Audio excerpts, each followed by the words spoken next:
Kita singkat sekali, hanya 50 menit saja untuk panel ini. Jadi saya akan berupaya keras untuk bisa mendapatkan intisari dari kebijakan masing-masing otoritas yang sudah hadir bersama kami pada kesempatan kali ini. Dan kemudian juga dilengkapi dengan mungkin saran tambahan dari ekonom senior yang juga sudah hadir pada panel pagi hari ini. Kita akan bicara mengenai tahun depan. Tahun depan tadi kita sudah mendengarkan begitu banyak pengantar dan tentunya kita ingin mendengarkan secara langsung dari otoritas yang sudah bergabung di atas panggung. Saya ingin ke Bu Ani terlebih dahulu untuk memberikan sedikit saja gambaran umum tentunya yang kita ingin ketahui. Kalau boleh ini untuk sedikit ice breaking juga karena waktunya juga singkat untuk mendapatkan gambaran umum. Saya ingin mungkin dari masing-masing memberikan satu saja deskripsi singkat, apakah itu berupa kata atau kalimat untuk menggambarkan kondisi ekonomi di tahun depan. Saya ingin mulai dari Bu Ani terlebih dahulu, silakan Ibu. Optimis dan waspada. Optimis dan waspada. Berikutnya Pak Yuda. Menjelang akhir tahun 2023 ini, kondisi global cukup membuat kita lebih optimis dalam melangkah di 2024. Oke, baik Pak Mahendra. Ekonomi Indonesia salah satu yang akan tetap menjadi terbaik di regional dan global. Oke, baik. Pak Hatip, harus berbeda ya Pak Hatip? Saya terjemahkan apa yang disampaikan Bu Sri Mulyani ke dalam bahasa Inggris, cautiously optimistic. Cautious optimistic. Itu kalau tidak salah tema tahun kemarin juga begitu. Jadi masih akan berlanjut dengan tahun depan. Baik, saya ingin ke Bu Ani terlebih dahulu. Kita ingin mendalami lebih jauh lagi mengenai dari sisi kebijakan fiskal tentunya.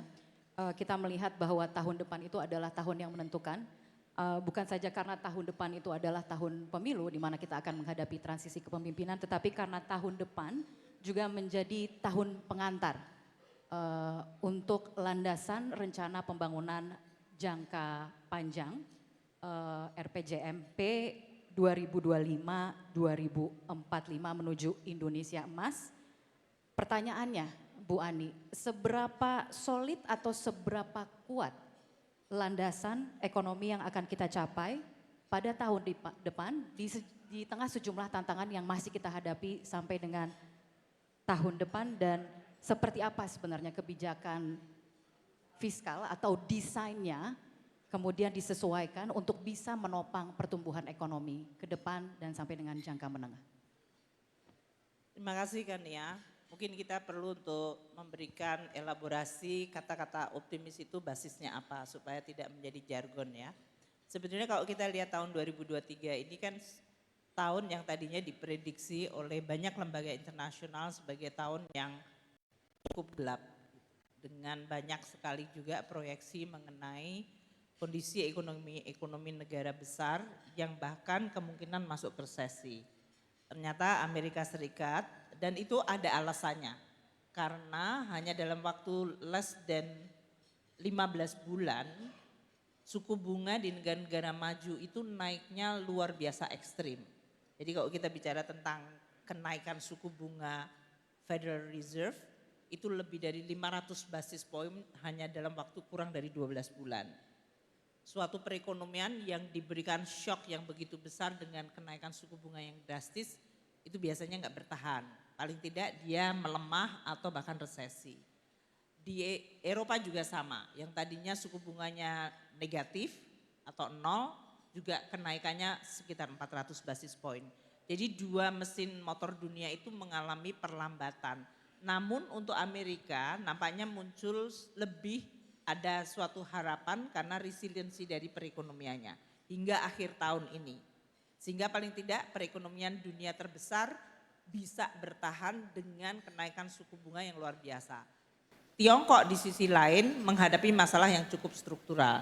Jadi kalau kita lihat dalam konstelasi dunia, mesin ekonomi terbesar nomor 1, nomor 2 dan di Eropa semuanya mengalami persoalan struktural dan juga menghadapi shock dari sisi policy driven seperti kenaikan suku bunga, memang kita perlu untuk hati-hati, waspada. Waktu itu untuk bisa optimis saja kita perlu untuk mencari alasan.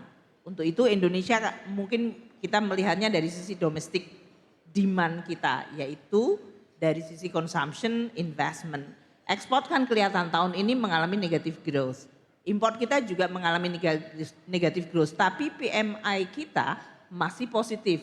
Itu among a few country yang disurvey itu dengan PMI yang positif, despite ekspor dan import kita dua-duanya mengalami negative growth. Nah, untuk 2024 dengan situasi tadi, kalau suku bunganya tinggi dan bertahan agak lama, walaupun ini sekarang diskusinya, lamanya itu berapa lama? Ada yang tadinya bilang 24 bulan, 18 bulan, sekarang lebih pendek lagi. Bahkan ada harapan mungkin mulai akan ada penurunan suku bunga pada second half next year. Jadi ini memberi harapan paling tidak muncul optimism. Karena situasi berarti yang terburuk, shock yang terburuk dari kenaikan suku bunga sudah dilewati. Persoalan yang barangkali harus kita lihat lebih kepada masalah fundamental. Seperti di RRT itu masalah aging kan nggak bisa di reverse dengan policy immediately. Kalau masalah property dan NPL-nya dari sisi itu juga nggak akan bisa, kalaupun dilakukan restructuring, nggak akan bisa immediately memberikan pengaruh terhadap growth. Jadi ini akan memberi masalah fundamental. Kemudian yang kedua fragmentasi dan geopolitical. Ini yang mungkin menyebabkan tadinya perekonomian yang very globalized, investment dan trade itu bisa berlalu lalang dan itu menimbulkan engine of growth, sekarang menjadi very fragmented. Dan ini menimbulkan downside risk. Jadi kita tetap akan menghadapi 2024 tadi eksternalnya itu tidak friendly dan punya masalah fundamental. Untuk Indonesia tadi tanyakan policy kita jadinya apa? Domestic demand kita harus terjaga. Makanya kalau Bapak Presiden tadi addressing isu pangan itu menjadi sangat penting. Karena consumption terutama kelompok menengah bawah itu harus kita lihat dampak dari kenaikan harga pangan sangat-sangat regresif. Pengaruhnya kepada kelompok menengah bawah jauh lebih besar. Jadi itu harus diperbaiki dari sisi inflasi maupun kenaikan harga pangan. Yang kedua adalah consumption yang di kelas menengah. Makanya berbagai kebijakan policy kita kemarin, entah itu untuk pembelian rumah, pembelian mobil, ini semuanya ditunjukkan agar dari sisi supply side-nya itu property, construction itu memiliki multiplier yang banyak. Dari sisi kelompok menengah yang kita melihat masih memiliki daya beli, mereka mulai dipacu untuk bisa tumbuh. Investment sekarang sudah tumbuh cukup baik. Kalau kita lihat credit growth dari perbankan, dia juga cukup baik. Nanti Pak Mahendra menyampaikan, BI akan menyampaikan. Namun mungkin belum setinggi yang kita harapkan. Makanya tadi kalau disampaikan, jangan sampai 2024 ada sedikit ngerem untuk credit growth. Ini nanti akan menjadi persoalan dari sisi investment dari sisi kita. Meskipun effort kita untuk menaikkan FDI melalui hilirisasi dan program-program reform di bidang business climate itu tetap akan dilakukan. Jadi policy tetap dari fiskal kita akan suportif baik masalah fundamental jangka panjang seperti pendidikan, infrastruktur, kesehatan, maupun yang sifatnya cyclical jangka pendek yaitu melakukan counter cyclical seperti yang memang kita lakukan pada saat pandemi waktu itu. Jadi resepnya kurang lebih sama dengan tahun ini, Bu Ani, atau ada kebijakan tambahan ke depan? Kalau restoran kita nggak boleh bilang resepnya sama, nanti customer kan tidak seneng. Biasanya nama makanannya diubah dikit, ingredientnya ditambah sini dan situ kayak gitu. Kalau kita bicara tentang chef, kan tahun 2024 nggak sama persis seperti tahun 2023. Jadi pasti ada yang perubahan. Tadi beberapa insentif kita modified, kita sekarang lebih fokus kalau cash transfer adalah kelompok yang paling bawah. Kalau middle income akan kita support dari sisi consumption-nya, investment kita tetap akan deploy dengan berbagai insentif untuk bisa makin memperkuat fundamental ekonomi Indonesia. Baik, Bu, satu pertanyaan lagi sebelum beralih mengenai critical points di tahun depan yang menjadi perhatian utama dari sektor fiskal apa Ibu kira-kira? Kalau kita kan bayangkan 2021-2022 tuh pertumbuhan pajak kita 35 dan 40%. Itu very high growth. Memang tahun 2020 kita kontraksi gara-gara pandemi. yaitu minus 18. Tapi dengan 35 dan 40% itu sebetulnya dua baseline kita tuh sudah elevated sangat tinggi. Jadi critical point adalah apakah kita akan tetap bisa menjaga momentum pertumbuhan yang menjadi basis pajak kita. Dan kita pertumbuhan dari penerimaan pajak kita tahun ini masih 7%. So it's quite remarkable despite baseline-nya itu udah naiknya sangat tinggi. Ini akan menimbulkan tadi tax ratio-nya menjadi membaik dan kemudian kita fokus belanja akan menjadi lebih baik meskipun ini adalah tahun terakhir dari Presiden Jokowi. Ini memang mungkin critical point-nya adalah quality spending dan speed of spending. Sama seperti kayak tahun ini. Kemudian kalau dari sisi pembiayaan dengan higher for longer yang mungkin akan mulai ada harapan menurun, kita barangkali akan jauh lebih menjaga dari sisi pembiayaan dengan suku bunga yang lebih tinggi. Kalau kita lihat tahun lalu, tahun 2023 ini karena kita masih Desember ya, kita bayangannya udah lewat 2023. Iya. 2023 itu kita banyak sekali membuat yang disebut buffer safety net untuk financing. Gara-gara memang tahun ini turbulence banget. Setiap kali Jay Powell mau ngomong, volatility dari sisi saham maupun dari bond market itu luar biasa. Jadi kita juga melihatnya juga secara hati-hati. Nah domestik pasar kita untuk obligasi kita makin deepening, retailnya makin luas sehingga basis pembiayaan juga lebih stabil. Jadi kalau pajak dan penerimaan negara relatif baik dan pembiayaan stabil maka kita fokus bagaimana mensupport growth. Itu kira-kira dari sisi fiscal policy. Jadi fiscal policy kita jaga jangan sampai fiskal APBN itu menjadi sumber masalah. Oke. Growth Kan di atas ditanya- 5% masih bisa dipertahankan ya Ibu ya? Sampai Insya dengan Allah bisa. Oke, baik. Saya ingin ke Pak Yuda kalau begitu. Tadi sempat disinggung oleh Ibu Ani, higher for longer. Masih akan sampai dengan semester kedua tahun depan. Mungkin bisa ditambahkan dari sisi, karena kita sebenarnya konsep besarnya juga adalah bicara mengenai sinergi antar otoritas. Itu yang selalu digaung-gaungkan menjadi resep manjur untuk menghadapi sejumlah tantangan yang ada. Dari sisi kebijakan moneter, sistem pembayaran, dan juga makroprudensial. Kebijakan apa lagi yang kemudian akan ditambahkan untuk melapisi kebijakan fiskal dan juga nanti dari sektor keuangan kita akan mendengarkan untuk menopang pertumbuhan ekonomi ke depan. Silahkan Pak Yuda. Oke. Kemarin kami mengadakan rapat Dewan Gubernur di bulan Desember ini. Kami berada pada kesimpulan bahwa ketidakpastian di global sudah mereda. Karena kenapa? Karena inflasi di Amerika dari berbagai kelompok barang itu sudah turun semua. Sehingga kemarin Fed tetap dengan angka 5,5% dan kami anggap itu sebagai terminal rate. Jadi tidak ada kenaikan lebih lanjut. Beda dengan sebelumnya kita selalu menunggu dan sebagainya. Sekarang kita sudah pada baseline 5,5%. Nah ke depan bagaimana 2024? Kami perkirakan ya baseline kami 5,5% itu masih akan stay sampai dengan kuartal 2. Kuartal 3 kami perkirakan suku bunga Fed akan turun, akan mulai turun. Terus mengalami penurunan seiring dengan penurunan inflasi di Amerika. Itu dari sisi ketidakpastian di pasar keuangan. Bagaimana dengan PDB? Kami perkirakan di tahun ini global ekonomi akan tumbuh 3,0% dan tahun depan memang agak melemah. Terutama karena memang Cina, pertumbuhan ekonomi Cina mengalami perlambatan. Nah bagaimana dengan domestik? Di domestik seperti Bu Menteri tadi sampaikan, konsumsi dan investasi sebenarnya masih kuat.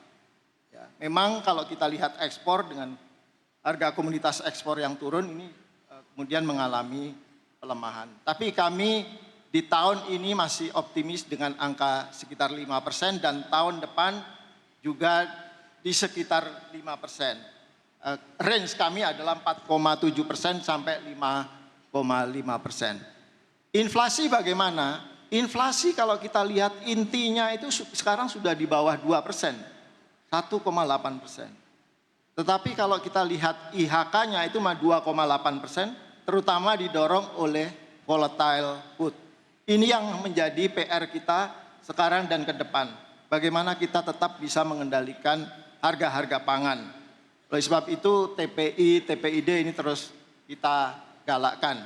Tahun depan targetnya 2,5% plus minus 1%, dan itu menjadi target benar-benar kita akan capai di tahun depan sebagai target dari Bank Indonesia. Nah, di sektor keuangan alhamdulillah kredit di bulan November itu bisa tumbuh di atas 9,74% year on year.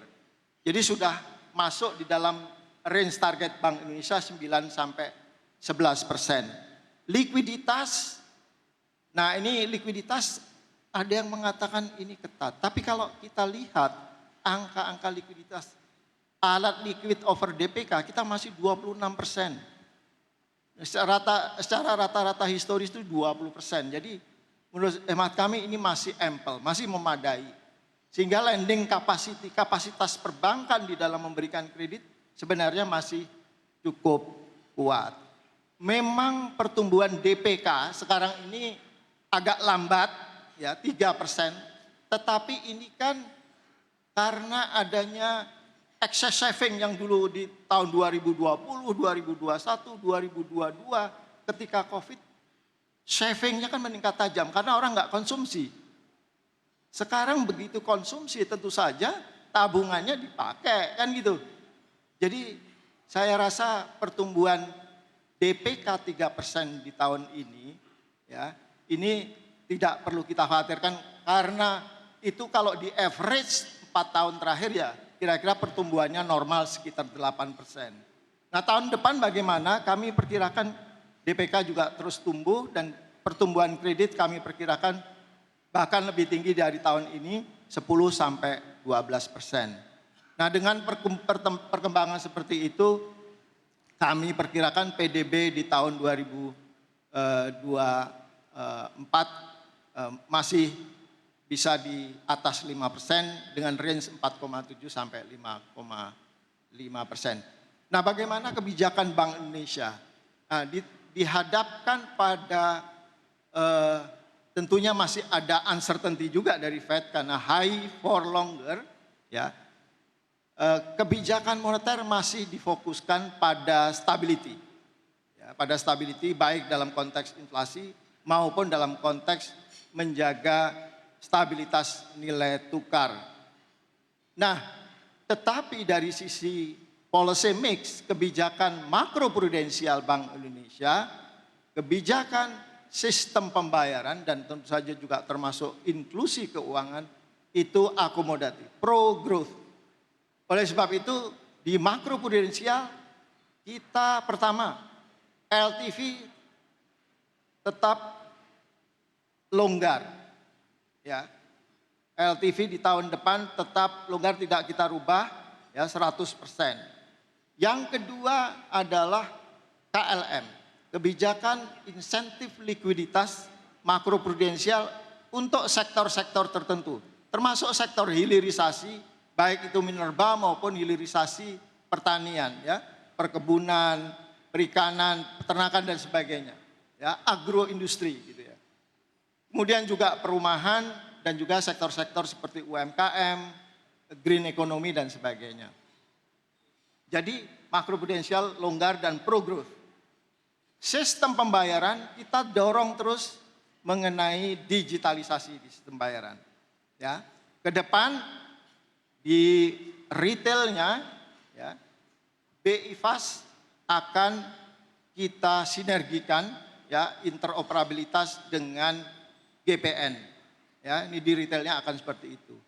Di wholesale-nya RTGS akan di-upgrade menjadi RTGS generasi ketiga di mana sudah menggunakan multi currency sehingga kita bisa lakukan cross border dengan negara-negara yang lain dan juga perluasan penggunaan kris dan sebagainya. Di UMKM tentu saja kita terus akan mendorong agar sektor-sektor inklusi UMKM dan hijau ini terus berkembang dengan berbagai insentif.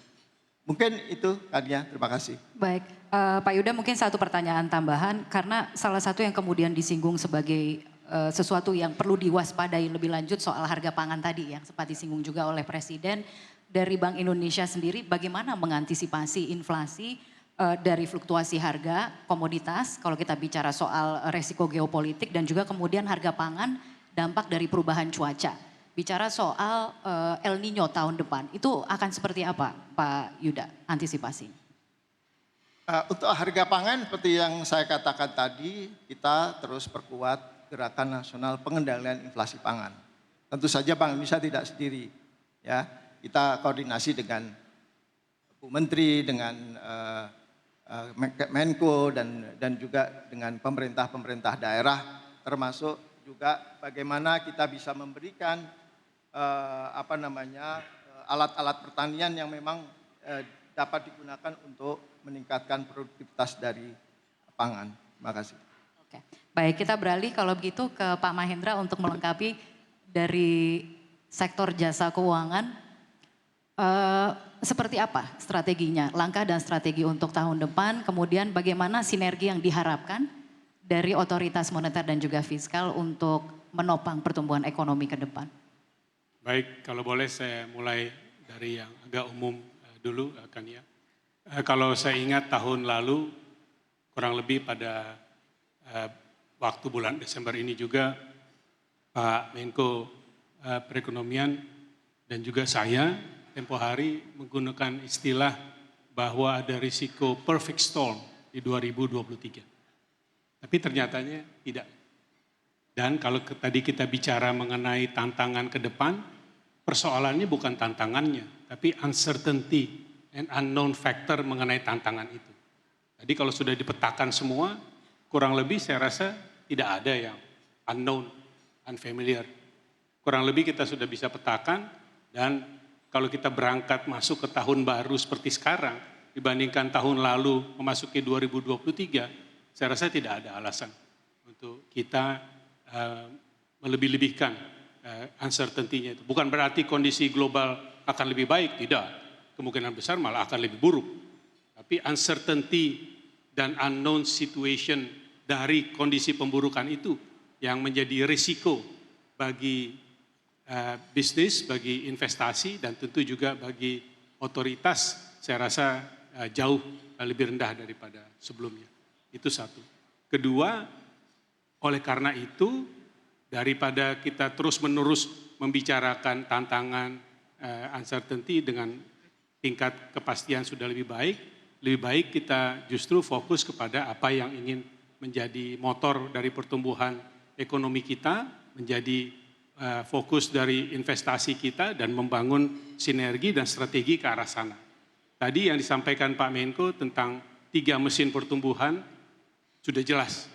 Sekarang pertanyaannya adalah bagaimana komitmennya, bagaimana strateginya, bagaimana sinerginya dan upayanya untuk merealisasikan hal itu di 2024. Juga arahan Bapak Presiden sudah jelas mengenai proyek-proyek utama mendorong pertumbuhan yang berkaitan dengan hilirisasi, berkaitan dengan energi transisi maupun hijau, dan juga berkaitan dengan IKN dan lain-lain. Kita fokus ke sana. Jadi kita membangun dengan prioritas dan fokus sehingga sinergi strategi juga terbina baik.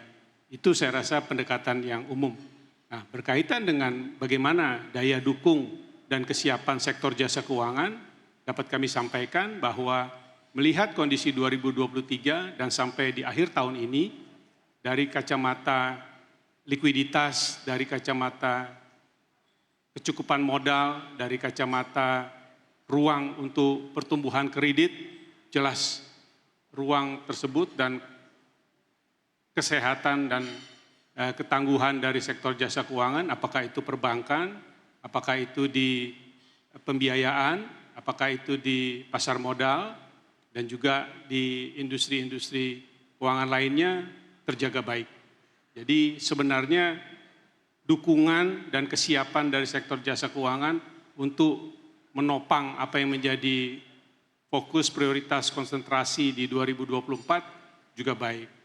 Saya rasa tidak ada isu di sana. Nah, Di luar itu adalah kontribusi dari sektor jasa keuangan itu sendiri yang bisa mengakselerasi pertumbuhan maupun juga upaya pembangunan. Kami fokus kepada bagaimana melakukan pendalaman dari sektor jasa keuangan yang ada, baik dari sektor jasa keuangan yang sudah ada sekarang maupun beberapa industri baru yang akan kita terus kembangkan dan juga sinergikan dengan industri jasa keuangan yang sudah mapan.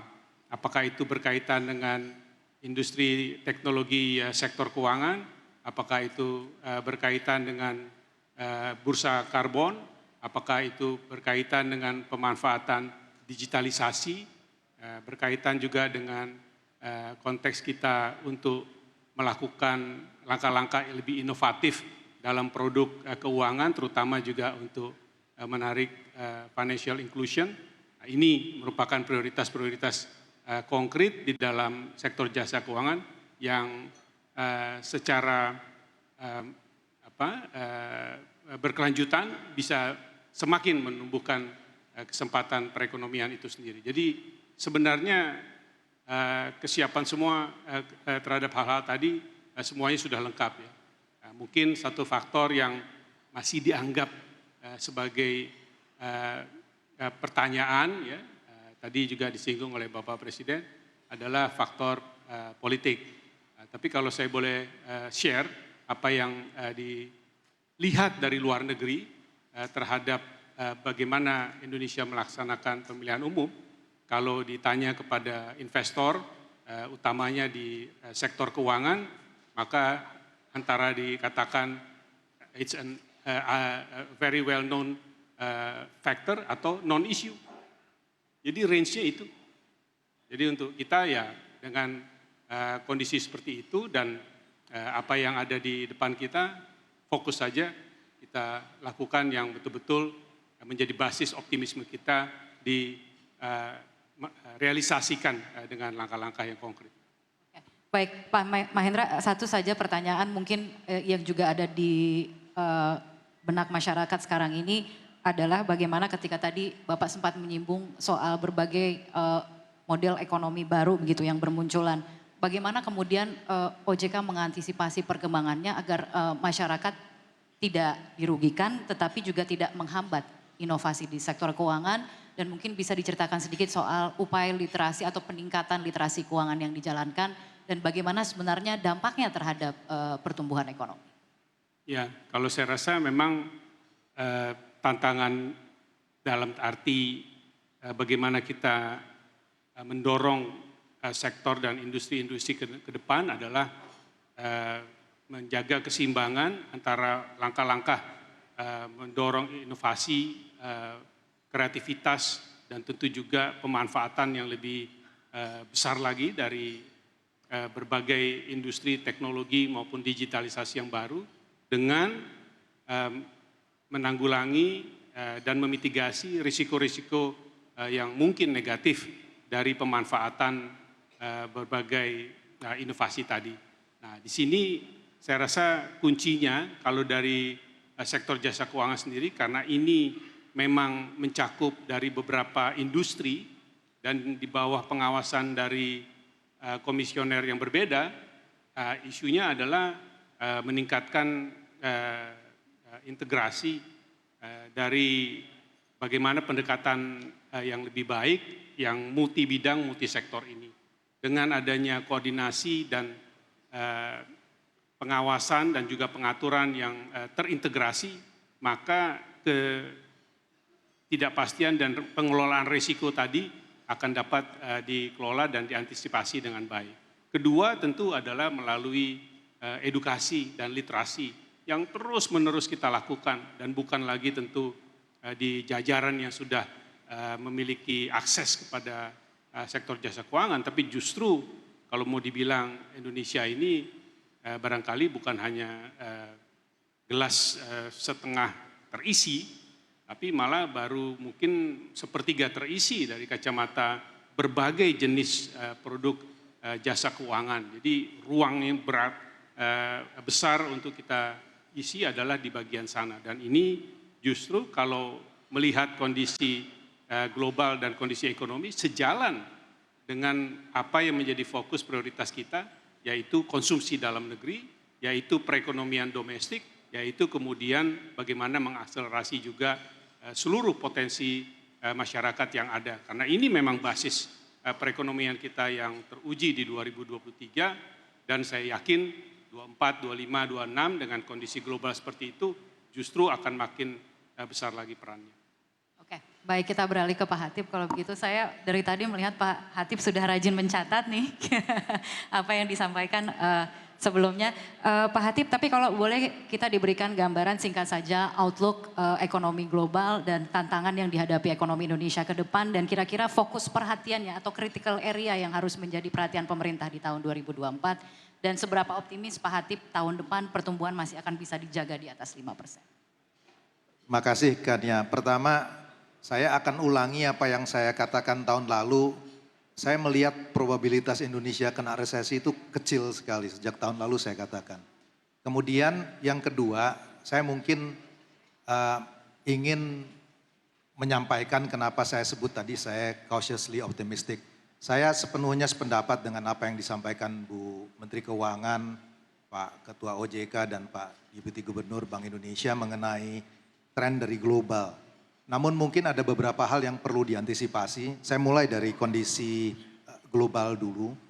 Yang pertama adalah betul saya setuju dengan Pak Yuda itu kelihatannya ada kesepakatan di pasar bahwa paruh kedua mungkin 2024 itu ada ruang buat the Fed untuk menurunkan interest rate.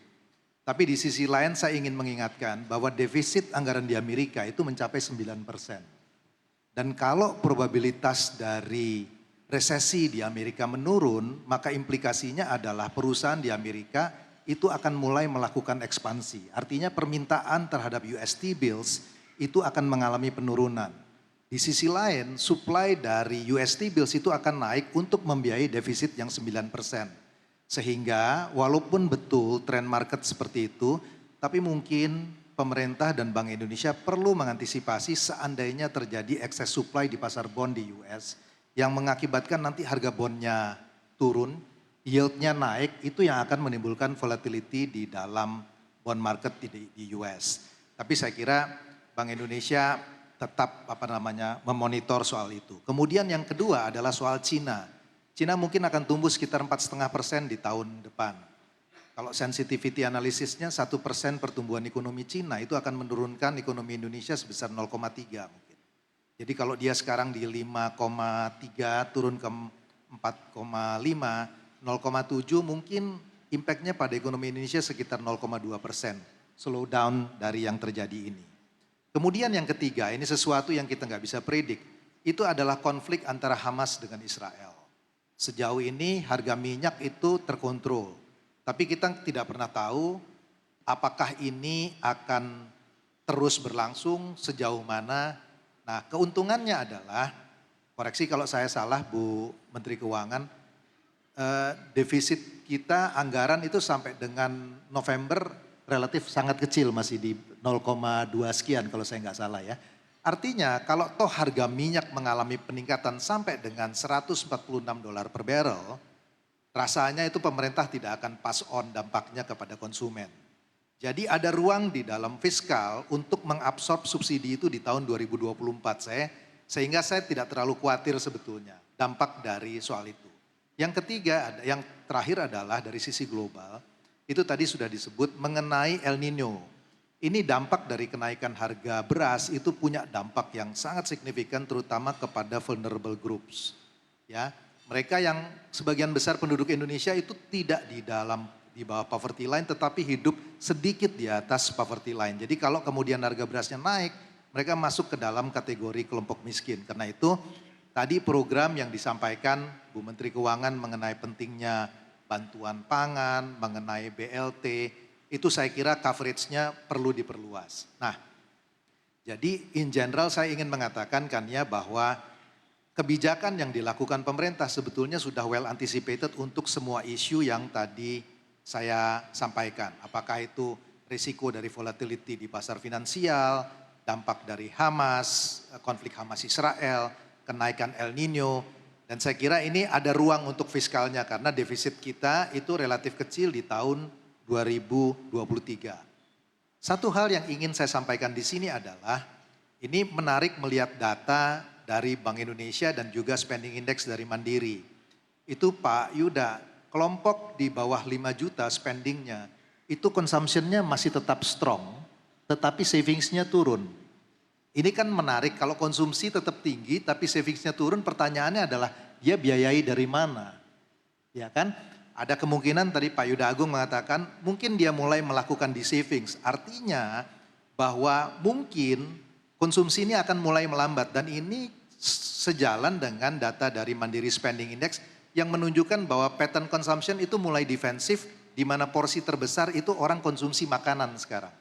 Dan itu ciri dari ekonomi yang mulai melambat adalah dia mulai mengurangi permintaan terhadap secondary dan tertiary goods. Jadi porsi terbesar dari konsumsinya adalah makanan. Artinya kita bisa melihat bahwa ada kemungkinan tekanan terhadap konsumsi. Karena itu apa yang dilakukan dengan kebijakan fiskal saya kira itu sangat tepat. Misalnya tadi dengan BLT, dengan cash transfer dan macam-macam untuk mempertahankan konsumsi. Nah terakhir kan ya kalau saya boleh sampaikan, tadi Bu Menteri Keuangan menyebut mengenai middle class. Saya kira ini isu yang sangat besar. September lalu itu saya kebetulan dapat satu session dengan bekas Presiden Chile, Michelle Bachelet. Dia bercerita mengenai yang dia sebut sebagai the Chilean paradox. Saya yakin ini nggak akan terjadi di Indonesia segera, tapi kita harus hati-hati. Dia cerita, Chile adalah negara dengan pertumbuhan ekonomi tertinggi di Amerika Latin. Chile adalah negara yang berhasil menurunkan kemiskinannya dari 53% menjadi 6%, bahkan lebih baik dari Indonesia. Chile adalah negara dengan HDI terbaik di Amerika Latin. Yet, Oktober 2019 terjadi social unrest yang nyaris menimbulkan revolusi. Itu yang disebut oleh Michelle Bachelet sebagai the Chilean paradox. Pertanyaannya adalah, ternyata pemerintah Chile itu overlook terhadap middle class. Karena sebagian besar polisinya itu fokus kepada 10% terbawah. Jadi ini tadi yang disampaikan Bu Sri Mulyani, semakin besar nanti middle class kita dalam 10-15 tahun ke depan, perlu dipikirkan instrumennya apa. Nggak bisa lagi dengan cash transfer. Mereka akan butuh itu quality pendidikan yang lebih baik, provision of the public goods yang lebih baik, sarana transport yang lebih baik. Ini yang kemudian akan menjadi isu political ekonomi ke depan. Saya nggak akan surprise kalau 10-15 tahun lagi orang terpilih sebagai presiden kalau dia bisa menyelesaikan masalah sampah, masalah parkir, fasilitas umum karena urbanisasi yang terjadi. Baik, untuk proyeksi pertumbuhannya ekonomi Indonesia Pak Hatip? Saya selalu mengatakan kalau ekonom datang dengan number itu dia menunjukkan sense of humor. Karena pasti salah, tapi kalau mau dipaksa juga perkiraan kita itu mungkin di sekitar 5 sampai dengan 4,9 sampai dengan 5% di 2023. 2023, 2024. Oke, jangka menengahnya Pak Hatip? Ini akan sangat tergantung apakah kita bisa drive investmentnya enggak. Karena kalau kita mau tumbuh 6 sampai 7%, kita butuh rasio dari investment over GDP sekitar 41 sampai dengan 48. Sementara domestic savings kita di 37. Jadi unless kita berhasil memperbaiki productivity untuk menurunkan ICOR, ekonominya mungkin akan bertahan pada kisaran sekitar 5,5 sampai dengan 6%. Unless productivity bisa diimprove. Oke. Baik, dan itu juga yang menjadi catatan dari sejak awal begitu ya. Bu Ani ingin menanggapi Bu Ani? Ya, persoalan untuk tadi yang disampaikan mengenai middle class, itu adalah sesuatu yang memang kita perlu untuk terus mengkalibrasi policy-policy karena di dalam fiskal fokusnya memang selama ini kalau untuk bottom 20% kita sudah relatively well established.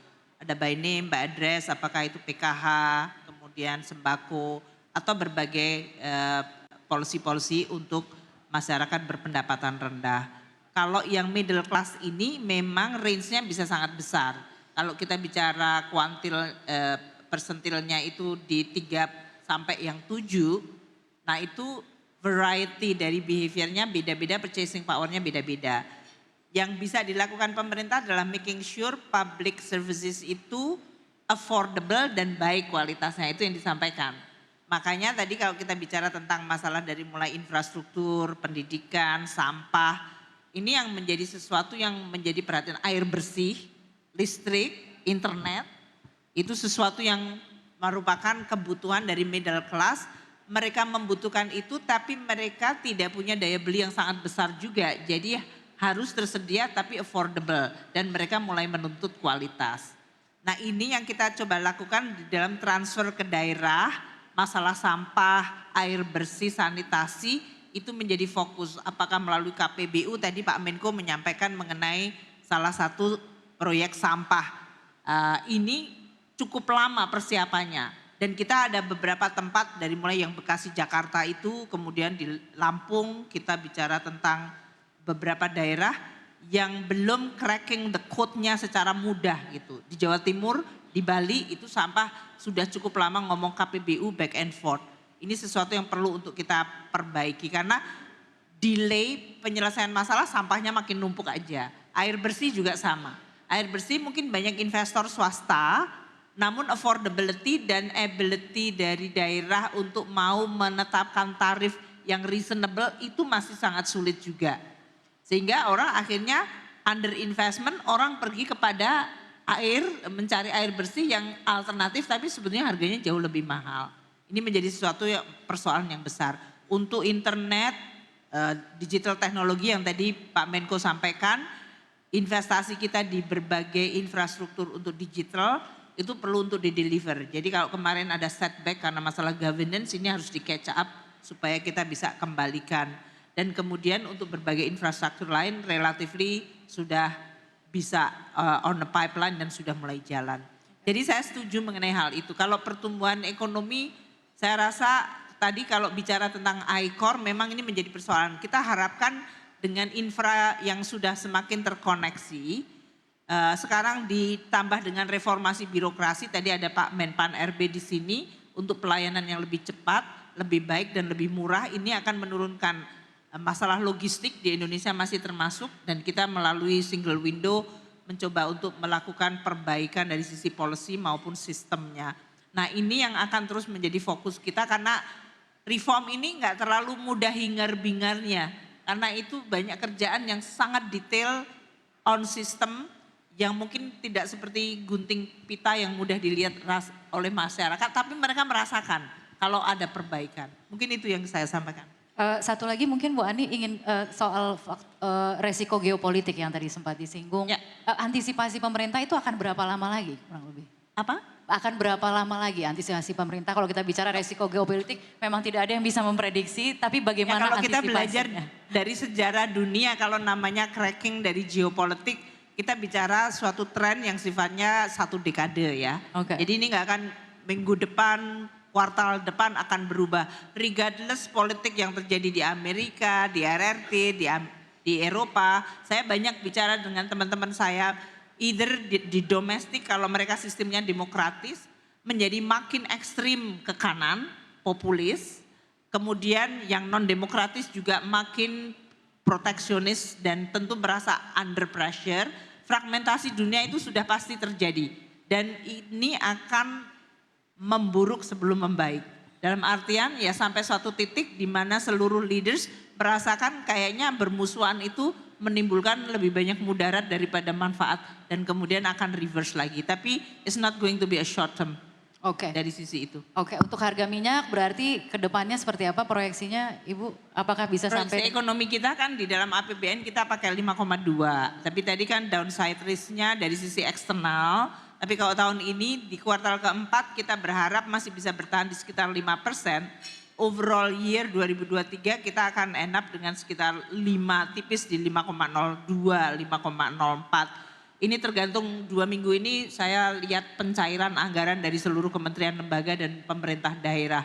Kalau mereka bisa menggunakan anggaran hingga 98 hingga 100%, mungkin boosting jauh lebih banyak untuk pertumbuhan di kuartal keempat. Kalau tahun depan 5,2 kita harapkan berasal dari tetap terjaganya domestic demand, eksternalnya mungkin ya masih akan tidak lebih baik dari 2023. Itu dari sisi yang kami lihat. Cuman karena di Indonesia itu domestic demand dan investasi tadi yang berhubungan dengan geopolitik yang disampaikan oleh Pak Menko itu sangat banyak. Momentumnya tuh Indonesia is here. Banyak yang mau relokasi dari dari RRT, dari Amerika sendiri melihat Indonesia sebagai strategic partner yang harus direken ya dalam hal ini. Jadi kita tuh cukup baik sebetulnya posisinya. Baik, terima kasih Bu Ani. Savings tadi ya, mungkin bisa dikomentari Pak Yuda ataupun Pak Mahendra.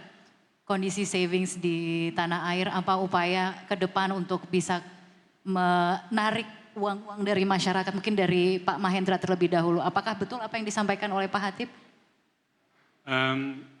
Kalau dilihat dari dana pihak ketiga, memang pertumbuhan sampai Desember ini lebih rendah daripada periode yang sama di tahun lalu. Tapi kita harus ingat bahwa tahun lalu itu kan rebound kuat pasca pandemi.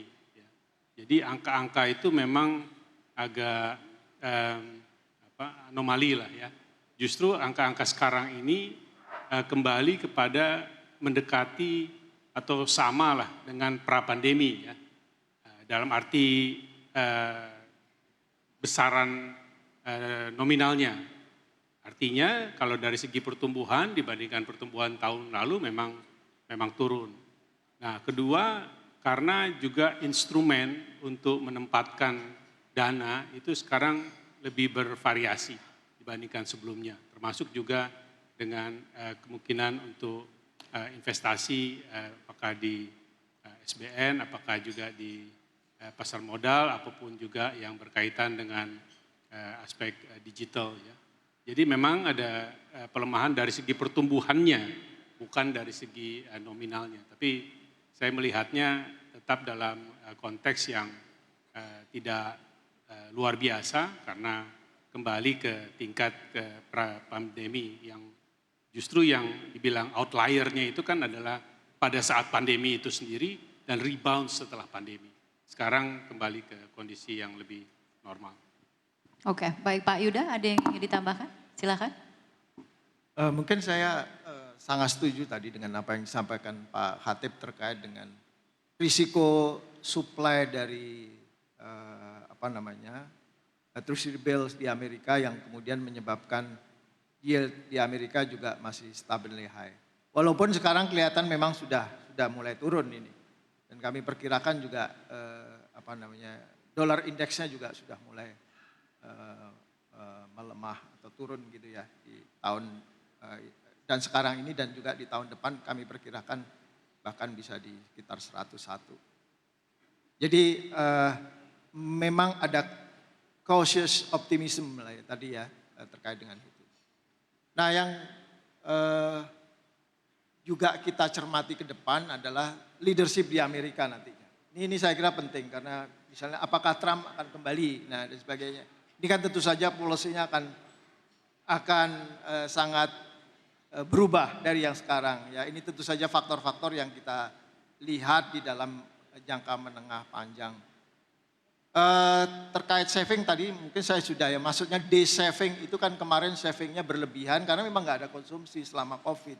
Kemudian sekarang melakukan day saving yang tentu saja dampaknya adalah pertumbuhannya rendah. Tapi sebenarnya sekarang ini sudah kembali naik lagi dan tahun depan saya pikir sudah normal kembali. Terima kasih. Baik, ini kita punya waktu sekitar 1,5 menit lagi sebelum kita harus menutup. Tentunya kita ingin mengakhiri diskusi kita dengan tone yang positif. Tone yang positif kalau kita sekarang temanya adalah optimisme penguatan ekonomi nasional di tengah dinamika global. Mungkin sebagai penutup saya ingin minta dari masing-masing narasumber.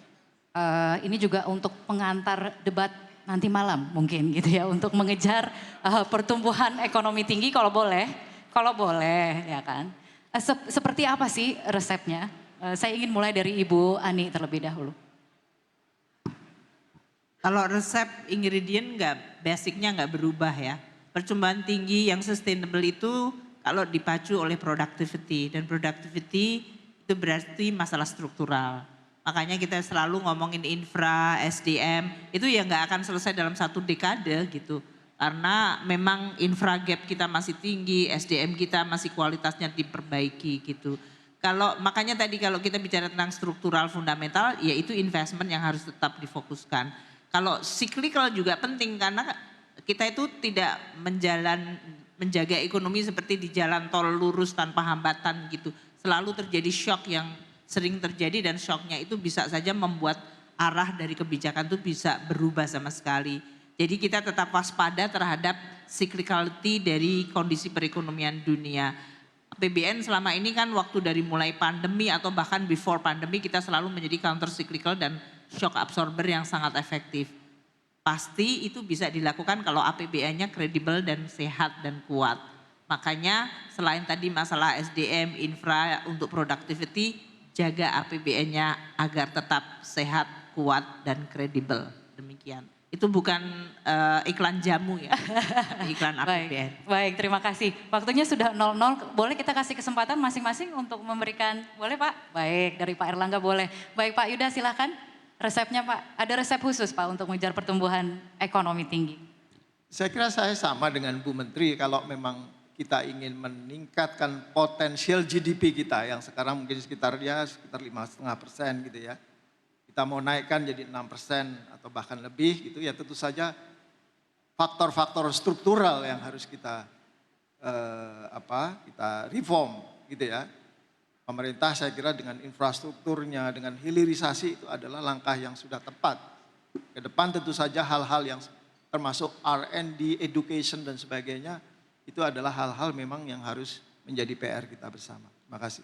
Baik, terima kasih Pak Yuda. Pak Mahendra. Kalau saya kembali ya, kita fokus saja pada apa yang ingin kita dorong menjadi prioritas dari tahun 2024 ini.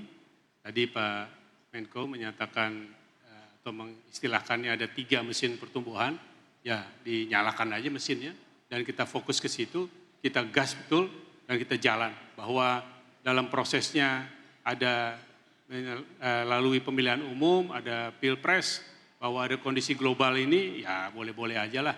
Tapi fokus kita, strategi kita, prioritas kita jelas untuk menjalankan mesin-mesin pertumbuhan itu dan semua energi, konsentrasi dan sinergi bangsa ada kepada langkah-langkah itu. Baik, terima kasih Pak Mahendra. Pak Khatib, penutup. Saya mungkin mengatakan kalau macroeconomic stability itu both Bank Indonesia dan Kementerian Keuangan sudah menjadi anchor yang sangat baik sehingga isu kita itu bukan lagi macroeconomic stability. Challenge-nya adalah kepada beyond macro stability. Dan itu tadi Bu Menteri Keuangan, Pak Deputi Gubernur Bank Indonesia juga sudah menyatakan isunya adalah productivity. Bagaimana perbaikan dalam quality human capital, di dalam governance, di dalam kelanjutan infrastruktur yang efektif dan efisien. Dan itu harus ada anchor-nya adalah quality spending yang baik dari fiskal. Dari setiap sen yang dibelanjakan itu punya impact kepada ekonomi. Tapi overall saya masih melihat bahwa Indonesia is a beacon dari region ini. Jadi gak banyak negara yang bisa tumbuh 5% hari ini. Oke, baiklah kalau begitu boleh tepuk tangannya Bapak Ibu sekalian. Terima kasih Pak Yuda, Bu Ani, Pak Mahendra dan juga Pak Khatib. Jadi satu lagi mungkin yang perlu di-highlight tadi yang disinggung juga adalah koordinasi antar lembaga yang menjadi sangat krusial untuk mengawal dan juga memastikan ekonomi Indonesia ke depan tetap agile dalam menjawab tantangan zaman yang semakin berat. Tentunya di bawah komando Bapak Ibu inilah yang semoga sinergi otoritas moneter, fiskal dan juga sektor keuangan dapat terus berjalan dengan baik sehingga apa yang kita cita-citakan bersama menuju Indonesia Emas 2045 dapat terwujud. Sekian dari saya kembalikan kepada MC.